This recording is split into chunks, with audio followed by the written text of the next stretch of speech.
Wax ఇలాగో. So దీంట్లో వచ్చేసి మీరు ఇంత క్వాంటిటీ తీసుకోండి సిరప్. వాళ్ళకి మంచి రిజల్ట్ రావాలంటే వాటర్ కూడా మిక్స్ చేయకండి.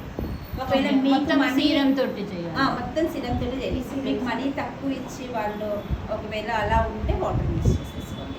ఓకేనా? సో ఇంత సిరం మిక్స్ చేస్తే 1/3 వాటర్ మిక్స్ చేయండి. ఓకేనా? దాంట్లో మీరు మనం ఒక కప్పు తీసుకుంటే 1/3 వాటర్ తీసుకోండి. ఒకవేళ ప్యూర్ మీరే చేసుకోవాలి అనుకుంటే మాత్రం అసలు మీరు ఏం వాడకండి, సిరమ్సే పెట్టుకోండి, బాగుంటుంది. ఓకేనా? సో ఎన్ని ఫేషియల్స్ ఇస్తాయి? ఆల్మోస్ట్ చాలా అదే మీరు వాటర్ మిక్స్ చేస్తే చాలా ఫేషియల్స్. ఇప్పుడు తెలుసా, ఇక్కడ వరకు సిరం యూజ్ చేస్తున్నారు, ఇక్కడ నుంచి మొత్తం వాటరే పడుతున్నారు. ఇదంతా వాటర్ ఫిల్ చేస్తారు కాదండి. మీరు అది చెప్పారు, క్వాంటిటీ చెప్పారు కదా. సో అది ఎన్ని ఫేషియల్స్కి వస్తుంది?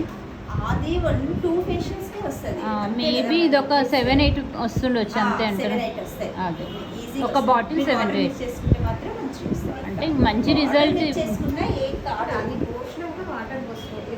వాటర్ మిక్స్ చేసేటప్పుడు చూపిస్తాను. అదే తను చెప్పేది ఏంటంటే మీకు ఫేషియల్ బాగుండాలి, గ్లో రావాలి, మంచి రిజల్ట్ రావాలంటే అసలు వాటర్ కలపొద్దు. అది వాటర్ కలపకండి. ఒకవేళ లేదు కొద్దిగా మనం దాంట్లో చేద్దాము అనుకుంటే లైట్గా వాటర్, మనం మంచి రిజల్ట్ ఇస్తే క్లయింట్స్ మంచిగా వస్తారు. మీరు ఏ వాటర్ పడితే ఆ వాటర్ మిక్స్ చేయొద్దు. Bisleri water 20 rupees 30 rupees water bottle ఉంటుంది. మీకు హైడ్రా ఫేషియల్ వచ్చింది అంటే వాటర్ బాటిల్ మీ దగ్గర ఉండాలి. ఓకేనా? తెచ్చి దాంట్లో వేయండి. H2 బాటిల్లో కూడా ఆ వాటరే వేయాలి, నార్మల్ వాటర్ వేయాలి. ఇప్పుడు మాకు అంటే ఇక్కడ ఎలా